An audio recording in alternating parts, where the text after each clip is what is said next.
Filipenses capítulo 3, versículo 1. Por lo demás, hermanos, gozaos en el Señor. Todos nosotros como cristianos ya conocemos este versículo, ¿verdad? Ya lo sabemos. Pero el problema es que en los tiempos de crisis, en los tiempos de angustia, pareciera que se nos olvidan estas cosas, ¿verdad? Es por eso, como dice el apóstol Pablo, es bueno recordar las mismas cosas que ya conocemos, pues para nosotros nos da seguridad. Te vuelvo a mencionar este versículo. Por lo demás, hermanos, gozaos en el Señor. A mí no me es molesto el escribiros las mismas cosas, y para vosotros es seguro. En los tiempos de crisis hay muchas cosas que podemos hacer, pero es importante también no olvidar aquellas cosas que no tenemos que hacer. De esa manera, vamos a salir victoriosos de los tiempos difíciles de nuestra vida. Por eso vamos a reflexionar unos minutos sobre esos tiempos de prueba, esos tiempos de aflicción que muchos de nosotros pasamos o estamos atravesando. En los tiempos de crisis, en los tiempos de prueba, no podemos rendirnos. No nos podemos mover, no nos podemos enredar. En tiempo de crisis no te muevas. Isaías capítulo 30, versículo 7. Ciertamente Egipto en vano e inútilmente dará ayuda. Cuando habla de Egipto, nosotros entendemos que está hablando del mundo. Por tanto, yo le di voces que su fortaleza sería estarse quietos. La clave de la fortaleza del cristiano está en no moverse de su refugio, y ese refugio es Cristo. No moverse significa no apartarse, no volver atrás. Cuando las batallas están muy fuertes, los soldados entran en las trincheras para refugiarse de los ataques del ejército enemigo. Nosotros también tenemos que hacer esto. Nosotros, en tiempos de crisis, no tenemos que movernos de nuestro refugio espiritual. No se mueva de su iglesia, no se deje de congregar, no se mueva de su ministerio en el cual le sirva a Dios, no se mueva de su comunión personal con Dios, no deje de orar, no deje de leer la palabra, no deje de asistir a la iglesia, como acabamos de mencionar. Aunque la situación parece estar muy mal, no te canses de hacer lo bueno. Como dice Gálatas capítulo 6, versículo 9, no nos cansemos pues de hacer bien, porque a su tiempo segaremos si no desmayamos. Tu asistencia a la iglesia, tu comunión personal con Dios, son elementos para enfrentar la crisis de la vida y superarlas. Hay muchos hermanos y hermanas que en tiempo de crisis lo primero que hacen es apartarse de la iglesia, es dejar de orar, es dejar de leer la palabra de Dios. Y es a lo que primero tú y yo nos tenemos que aferrar, a la oración, a la lectura de la Biblia, a congregarnos, a buscar consejo en los hermanos que tienen autoridad. Éxodo capítulo 14, verso 14. Jehová peleará por vosotros y vosotros estaréis tranquilos. Si estás en tiempo de prueba, si estás pasando por ese valle de angustia, ese valle de sombra de muerte, no te muevas. Afiánzate más en la palabra de Dios, confía en Dios. Es fácil decirlo, ¿verdad? Es fácil que yo te diga, agárrate a Dios, porque a lo mejor yo no estoy pasando por un tiempo de prueba, y tú sí. Pero es el mejor consejo que puedo darte. Por experiencia, te digo que cuando estamos pasando por ese momento de dolor, de prueba, ¿te vas a aferrar al hombre? ¿Te vas a aferrar a una persona o algo? Que mejor que nos aferremos a Dios, que nos agarremos a Él. En tiempo de crisis, en tiempo de pruebas, no te enredes. Eclesiastés capítulo 9, verso 12. Porque el hombre tampoco conoce su tiempo, como los peces que son presos en la mala red y como las aves que se enredan en lazo. Así son enlazados los hijos de los hombres en el tiempo malo, cuando cae de repente sobre ellos. Qué gran verdad nos muestra este versículo. El hombre se enreda y es enlazado en el tiempo malo, es decir, en el tiempo de crisis, en el tiempo de adversidad. Y yo me preguntaba, ¿pero cómo el hombre malo? ¿O por qué el hombre bueno también, el que no hace cosas malas, se enreda cuando viene el tiempo de prueba? En el tiempo de crisis económica, no te enredes pidiendo préstamos que después no podrás pagar, por ponerte un ejemplo, porque eso después traerá más angustia a nuestra vida. No te enredes en negocios ilegales ni en relaciones pecaminosas para obtener dinero.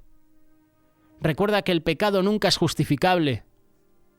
En tiempo de prueba en el matrimonio, no te enredes con personas ajenas.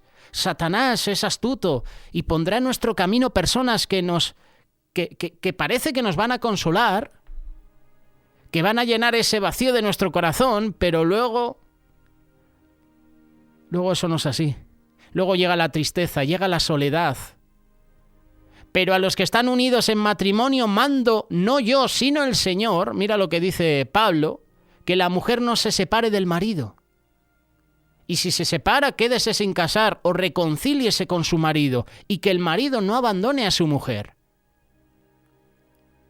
No nos enredemos con nuestras palabras en hacer promesas a Dios y después no las vamos a cumplir. Y aquí me meto yo, porque yo muchas veces he prometido al Señor que me saque de situaciones, de momentos difíciles, y siempre hemos acudido a esa oración, ¿verdad? Señor, si me sacas de esta situación, yo prometo dedicarte más tiempo, prometo buscarte más en oración. Y luego uno analiza si ha cumplido esa promesa y todo lo contrario, ¿verdad? Cuando a Dios haces promesa, no tardes en cumplirla, porque Él no se complace en los insensatos. Cumple lo que prometes. Mejor es que no prometas y no que prometas y no cumplas. En tiempo de prueba, no te rindas. Porque yo, Jehová, soy tu Dios, quien te sostiene de tu mano derecha y te dice, no temas, yo te ayudo. Tenemos que confiar que cuando tenemos un problema, Dios en su infinita misericordia ya tiene la lista, la provisión para nuestra vida, ya tiene la solución. La palabra de Dios nos dice que juntamente con la tentación o la prueba, Él nos da la salida. Solamente tenemos que tener fe, tenemos que ser pacientes. Primera carta de Corintios capítulo 10, verso 13. No os ha sobrevenido ninguna tentación que no sea humana, pero fiel es Dios, que no os dejará ser tentados más de lo que podéis resistir, sino que dará también juntamente con la tentación la salida para que podáis soportar. La palabra tentación en el original es peiramos, que significa tentación y también significa adversidad. Y eso significa, nunca mejor dicho, que tenemos que seguir aún en medio de la adversidad, seguir confiados que Dios tiene ya nuestra provisión, que Dios ya tiene nuestra victoria. Por eso no te rindas en medio de la prueba, en medio de ese proceso donde estás ahora mismo.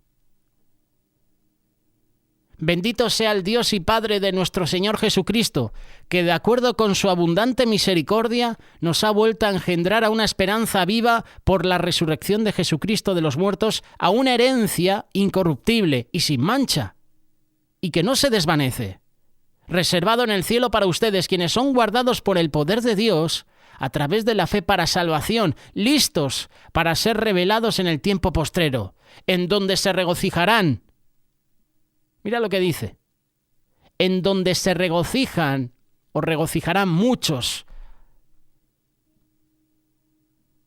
Aunque ahora por una temporada, si es necesario, están pesados a través de múltiples tentaciones para que se pueda encontrar la prueba de su fe, que es mucho más preciosa que el oro que perece, aunque se pruebe con fuego para alabanza, honor y gloria ante la aparición de Jesucristo. Esto es lo que dice Pedro en su primera carta, capítulo 1, versículo 3 en adelante.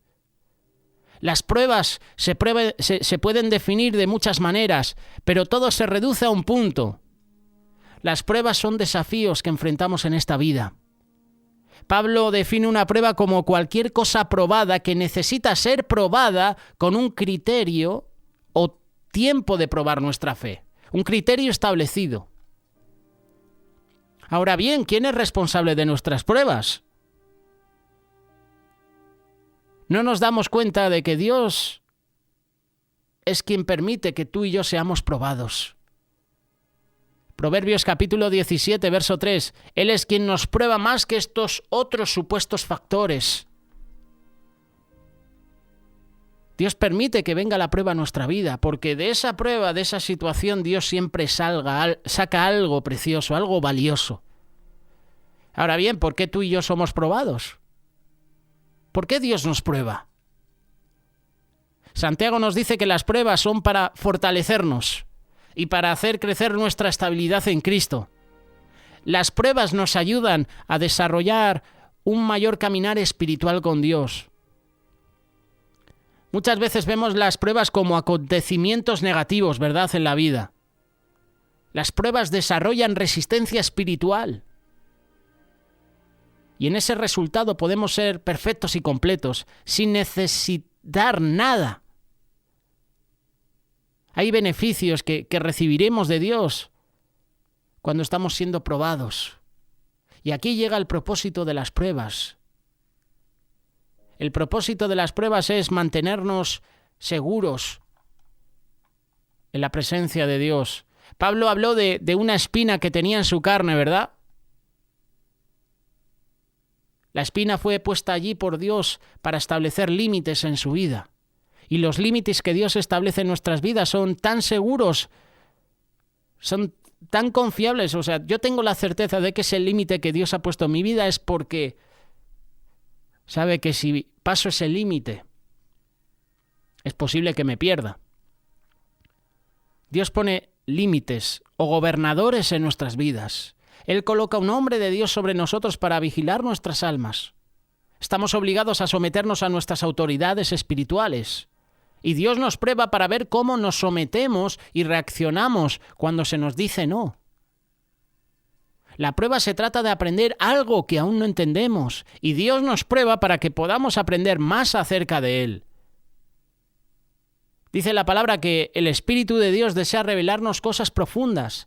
Ahora mismo tú y yo no entendemos por qué Dios permite que en nuestra vida sucedan cosas, pruebas, pasemos por esos momentos duros, difíciles. No lo entendemos. Nunca entenderemos completamente a Dios, pero Él quiere llevarnos a un viaje donde vamos a descubrir quién es Él. Siempre debemos amar la instrucción que el Señor quiere darnos, incluso si esos pasan por la forma de pruebas. Dios siempre podría estar preparándonos para un momento en el futuro cuando necesitamos saber, tener el conocimiento que solo podríamos haber obtenido de esa prueba. Job lo dijo. Job dijo que de oídas te había oído, pero ahora mis ojos te ven. Y con esto quiere decir que en medio de la prueba, en medio de sus padecimientos, pudo crecer en el conocimiento de Dios.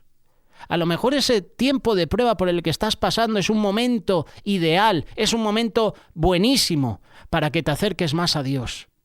Pero muchas veces cuando llega la prueba, lo primero que hacemos es dudar de Dios. Es echarle la culpa a Dios, es, Señor, ¿por qué has permitido que venga esta prueba a mi vida? ¿Por qué has permitido que venga este momento duro a mi vida? El propósito de las pruebas es para que tú y yo crezcamos más fuertes en nuestro caminar espiritual. Esa espina en la carne de Pablo fue algo que él finalmente aceptó. Aprendió una valiosa lección de su juicio. Pablo dijo que esto era para fortalecerle. Pablo notó que su fuerza se perfeccionaría en la debilidad. Tú y yo debemos soportar las pruebas para poder crecer espiritualmente, más fuertes en Cristo. Esas pruebas tienen que fortalecernos más y más. A veces el dolor que creemos sentir es el sistema de respuesta automática que Dios puso en nuestras vidas para saber cuándo parar. Lo que estamos haciendo podría estar lastimándonos, pero en otras ocasiones Dios está tratando de derribarnos para que Él pueda edificarnos de nuevo.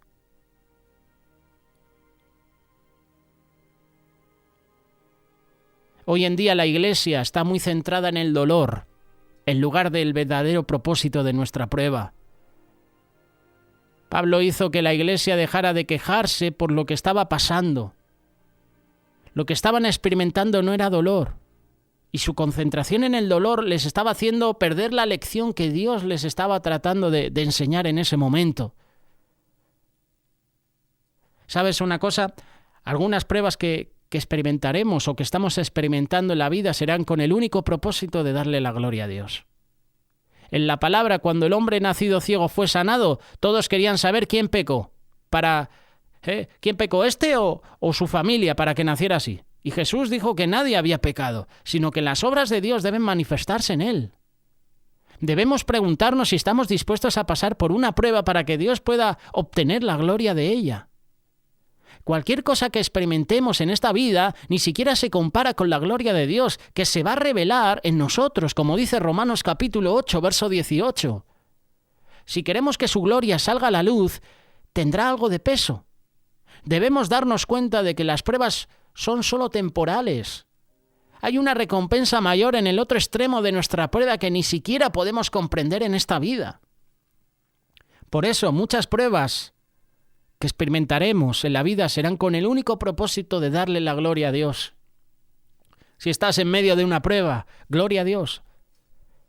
Si estás en medio de una prueba, de una situación difícil, gracias, Señor. No entiendo por qué permites esto a mi vida, no entiendo, Dios, por qué permites la prueba, pero gracias. Quiero darte la gloria ahora mismo, la gloria, la honra. Pablo escribió una carta personal a un hombre llamado Filemón. Esta historia te invito a que la leas. La historia de Filemón, la historia de Onésimo. Pablo escribió esa carta personal a Filemón en las Escrituras sobre su esclavo fugitivo, Onésimo. Pablo le dijo en tiempos pasados que Onésimo no le era útil. Pero ahora fue cambiado desde su conversión a Jesucristo. Desde que Onésimo abandonó a Pablo, abandonó a sus hermanos, y luego el Señor hace la obra en la vida de Onésimo, Onésimo vuelve. Y Pablo le dice que es útil. Pablo también dijo esto de Juan Marcos. Juan Marcos, en uno de los primeros viajes misioneros de Pablo, abandonó el ministerio. Abandonó a Bernabé. Y Bernabé le dice a Pablo, me llevo conmigo a Juan Marcos, y Pablo se opuso. Pablo no quería saber nada de Juan Marcos, porque en ese entonces ya Juan Marcos había abandonado. Y volvió humillado, y volvió cambiado. Y más adelante, en la segunda carta de Timoteo, capítulo 4, Pablo le dice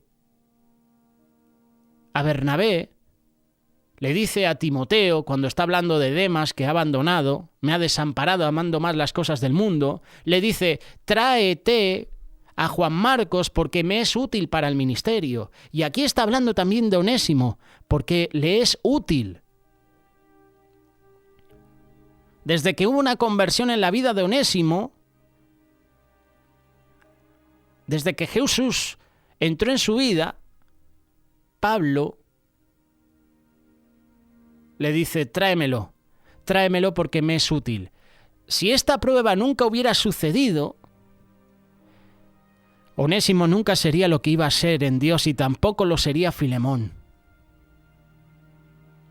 Dios nos está probando para que pueda desarrollarnos en algo para ser utilizados en su reino, y a lo mejor tú estás en ese proceso de prueba en que Dios está probando.